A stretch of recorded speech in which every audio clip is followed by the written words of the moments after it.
Hello viewers, the truth is our priority, and for that we do justice to your curiosity. I am your host Frida Moloto, and today I bring you the news, the weather, and tides. So don't go anywhere, we'll be right back after the break.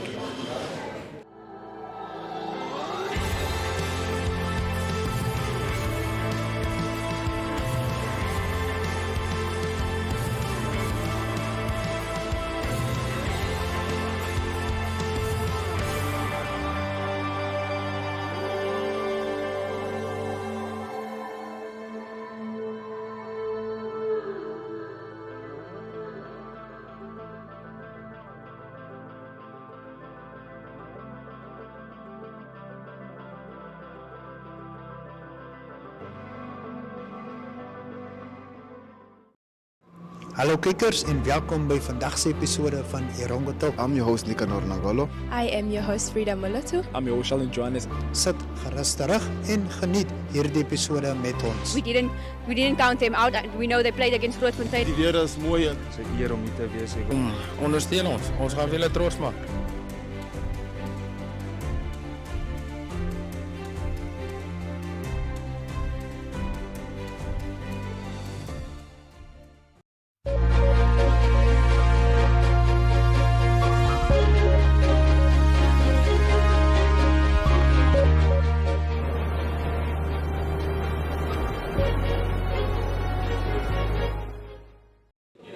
In today's news, tourist destination Swakopmund Snake Park is set to relocate from its current building. According to the snake park's owner, Stretch, the park received a notice to relocate as the current building is soon to be demolished. My name is Stretch. I'm the owner of the Living Desert Snake Park in Swakopmund. This snake park was established in 1995 by Stuart Hebbard, and him and his family ran it until 2018 when my wife and I bought it over. And we've been, the first snake park was up at Octoberber, which is next to the Sam Cohen Library, and a very old building. And then we were given notice there a few years ago and we moved here. And unfortunately we have also been given notice here now after 7 years or so, because this building is being demolished and we need to move to a new location. The arrangement was, I've known since 2019 that we will have to eventually move because of the development here. But the arrangement was that I then move into the Jonita house, which is the very building on the next corner, a big historical building. I think it was built 1912 or something. And we were supposed to move in there. And then 3 months ago, when we were given final notice, we were told that we can't have that building anymore. So right now, last 3 months, I've been searching for premises in Swakopmund. Very, very difficult to get. And what is available is frightfully expensive. And I cannot, and then I have criteria like I need 200 square meters of flooring space. I need ample parking, public toilets. There are certain criteria that needs to be met to move the snake park wherever we can find that property. And the appeal that goes out now is try help us, try help us find a place. I would hate to close the snake park down. It is just part of Namibia's or Swakopmund's tourist attraction, and it's also the education center. We had this year so far 112 schools and over 4,000 learners through the snake park, which we subsidize. All the school groups subsidized, orphaned free of charge, and we try to educate as many people as we can.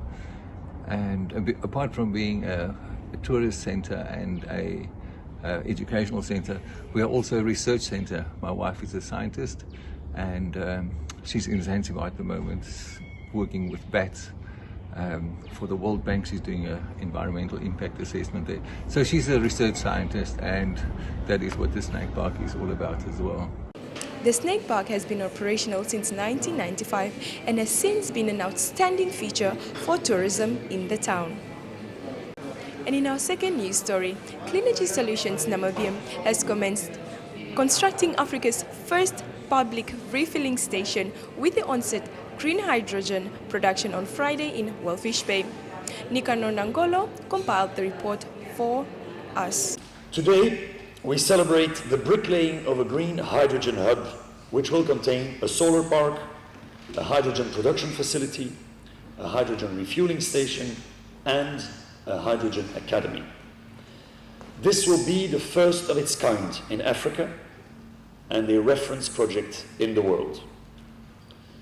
The hydrogen produced on this site will be able to power ships, locomotives, mining equipment, and trucks, and can also be used to produce green fertilizers.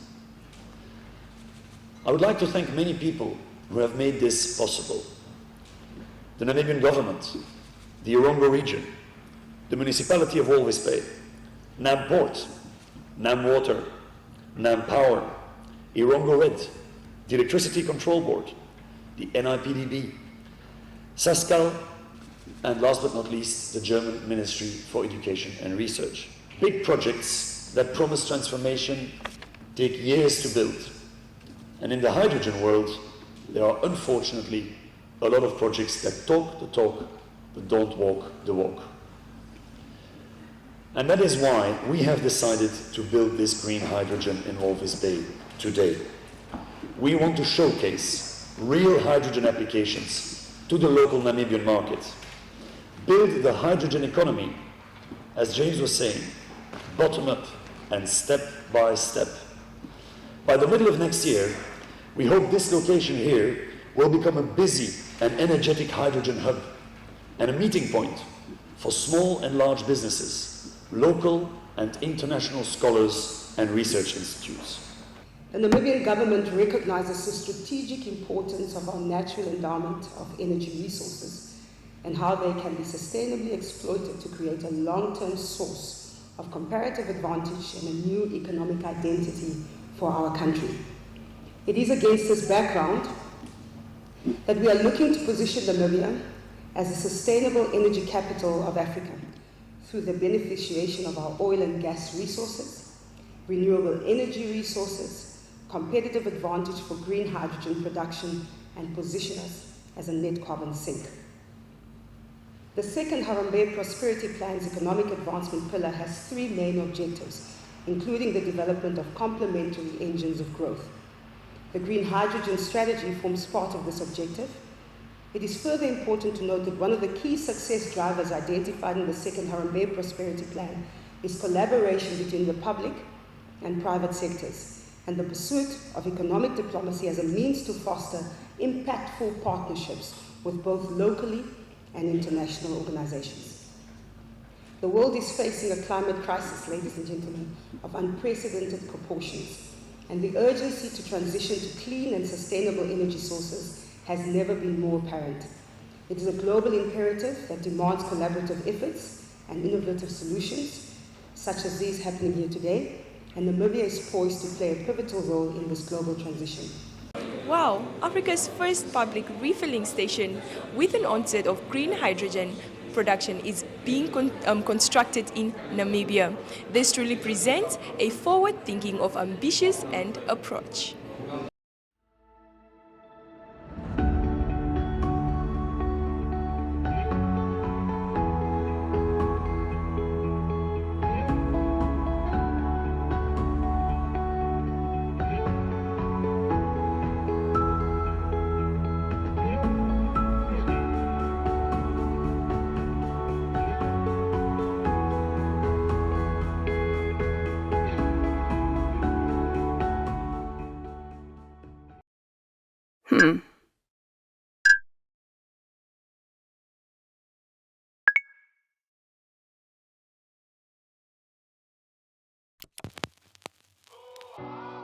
E-Ticket, your online ticket solution for events and event marketing, bringing you ease of mind and making sure that your event gets out there.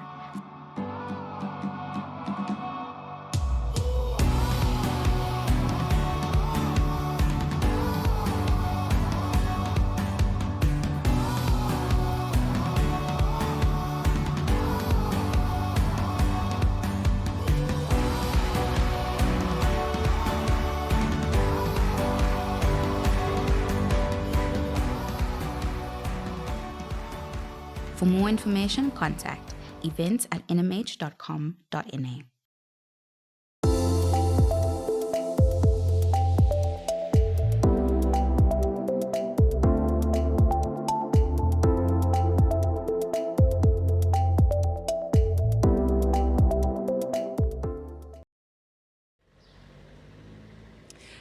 Hello, we are here at Probst today.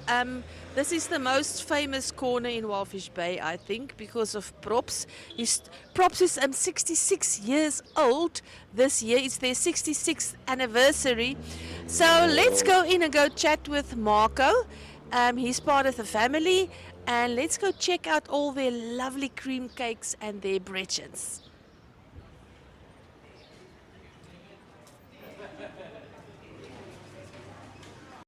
It's come for many years. It's family business. It's institution in Walvis Bay. And Octoberber and pretty much his father, they started it in 1957. So this year, especially now and coming up this month, we've been here for 66 years. So if you say part of the town, definitely part of this corner, and heritage as far as we see and feel about it. So it's always been on this corner here. Same corner, same place. 66 years. 66 years, yeah. What a blessing. Absolutely amazing. Now tell me, how did it start that year? Why did Uncle Willie decide to start with a bakery, and just a little bit of the history? Well, it was Octoberber's father. He was in Germany. And in those years, opportunity came for them to actually move out and go see other opportunities, other places. And he was baker of trade. And he had a handshake with a gentleman in Germany in a bakery. And he said, here's 100 D-mark, which is the currency of that day. And he came over, didn't know what to expect, landed in Swakopmund, as most Germans when they entered into this part of the world. And worked there in a small bakery, and in Swakopmund. I'll have to, the name of the place. But so he came, and then 2 years later they opened doors in Walvis Bay, got a piece of ground, small little square building, and Probst evolved from there. But it was 100 Denmark those years. Were it a lot of money?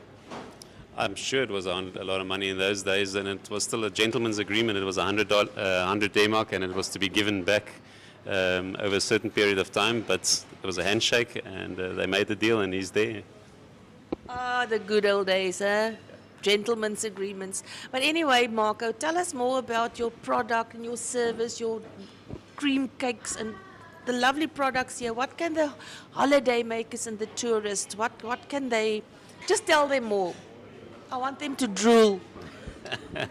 We drool ourselves every day, and it's cost a lot of discipline to be working here. Well, as you can see behind us, and I'm sure you'll see in the camera, there is a colorful display of breadchens every day. It's fresh, from breadchens to pizzas to the freshest breads out of the bakery every day, fresh. It's something for the kids because it's holiday time. So it's there's sweet stuff, there's cakes, there's ice cream, there's whatever you can think a bakery can supply and deliver. But it's colorful, it's vibrant, and if you feel like you have a sweet tooth, then this is the place to be. And I see you also have pizzas now, a pizza area here, or what do you call this area here in front of us? Yeah, it's a little deli that used to be our how do you say, it was a curio and for cake decor shop, that's what it was. And then COVID came and we went through a bit of a tough time, and that shop then completely went down, and there was empty space. So we thought, let's go for doing something different, and we went for a deli. Out of the deli then produces all local cold meats and droewors and biltongs and stuff like that, and the delicacies, the German delicacies that we'd like to sell. So out of there is also the pizza corner. And then some of our famous burgers, which is the Namibian burger, or the heart attack burgers, we call it, or Probst burger. There's quite a few varieties coming out of there. So how early do you have to stand up to start baking, and with all this lovely fresh products here? Yeah, the baking. I think this is every baker's nightmare or blessing, the way you look at it. But our bakery starts every morning at 3 o'clock. So the guys are early. They 2 o'clock up, 2:30. They open, start the ovens, and yeah, there it starts off. So hats off to our back squad.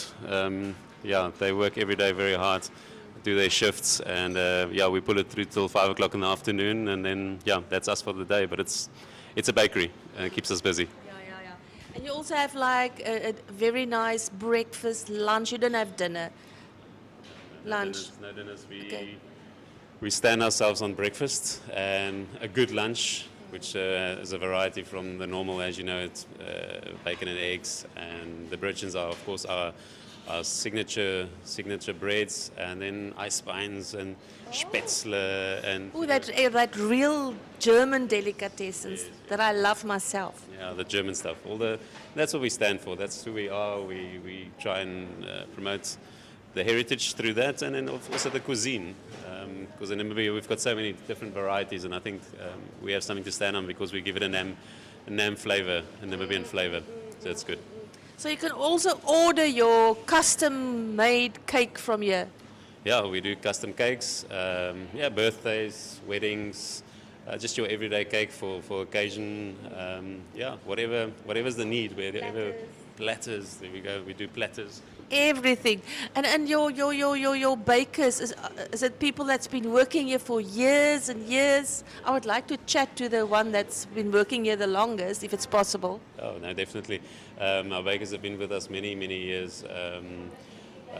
It's just there's a loyalty to the brand, and you know, if you're in a happy space, in a happy place, and you have fun doing what you're doing, then this is the outcome. We all have a good time together. So yeah, I can remember when I was a child, my grandmother lived here in Walvis Bay all her life, and she always bought her breadchens from Probst. All the years. I will never forget it. So people, if you're in Walvis Bay, don't miss Probst. It's in the center of town. You can't miss it. The best cakes, the best breadchens, friendly faces, just a wonderful place with a rich history. So please come. You won't be sorry. Thank you, Lomari. We appreciate you being here, and yeah, for the guys out there, like she says, don't miss it. Come visit us, and yeah, #Probst. Thank you. Thank you.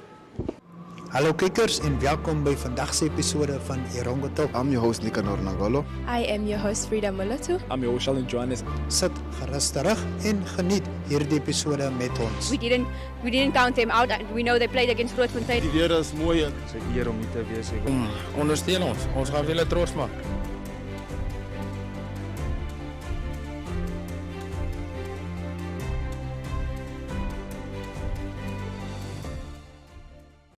Nonetheless, ons kompetisie vir die truie wat ons uitdeel. Ons het nog net 1 trui oor. Ons het nou eergister ons tweede trui weggegee. So ons gaan oorskakel en kyk waar ons vang meneer King Solomon Swartboy in Walvis saam met Pineapple. Hy is nie hier vandag nie, maar dit is tog 'n dag van pineapples.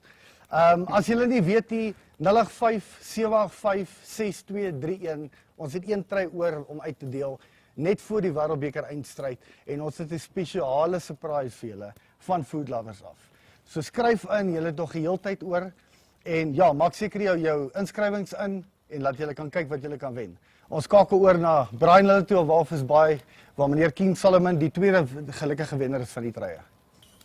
Okay, ons is by Dinsdag en ons is met Solomon. Solomon het net die t-shirt gebring het, direk uit Windhoek uit. So hier is jou t-shirt wat jy nog self gewen het.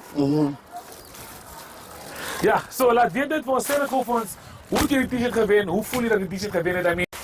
Ik heb ingeschreven, ik heb 1 keer ingeschreven. Ik schrijf elke dag, ik heb bij de school.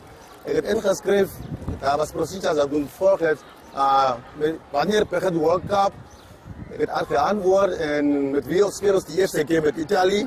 En ik ben baie trots op Namibia en ons zal nog baie ver komen. Ons zal nog baie ver komen. Oké, nou mijn vraag is, aangezien dat Namibia nog niet weer in die World Cup is die. Want je hebt je t-shirt hier zo. Van wie schreef je nog in die wereldbeker? Is daar nog een span van wie schreef? Zuid-Afrika? Ja, Bierman Zuid-Afrika gezegd ook van ook. Ja, maar mijn hart is Engeland. En hij leidt laatste keer die finals verloren. En hij kan, als hij in de semifinal komt, zal Engeland. Ja, hij staat op goede kans. Oké, aangezien ik klaar ben, want ik geloof dat nog in oor voor mensen die nog deelnemen in de competities, wat kan je nog verder zeggen? Schrijf in. Neem deel in de sport, in de Koran, in de competities, want je weet nooit niet. Je weet nooit, ik heb het één keer geschreven, hier staan ik met trotse rapetrein van die Belvitiërs. Oké, nee, gelijk. Maar dank je Salomon. Dank je. Oké, straks jelle. Welkom jullie, mijn naam is Brian Munango en ik is jullie aanbieder voor Gooikolen. Dit meest donderdagse sportstrip noem.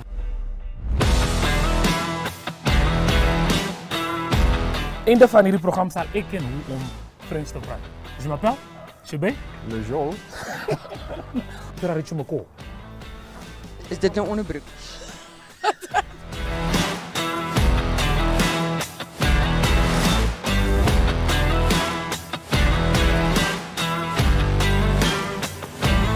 Blijf geschakeld. We zien jullie weer vrijdag volgende week. Gooikolen! Gooikolen!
Hallo kijkers en welkom bij vandagse episode van Erongo Talk. I'm your host Nicanor Nangolo.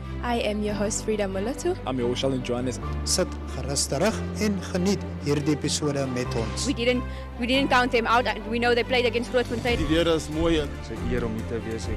Ondersteun ons. Ons gaan julle trots maak.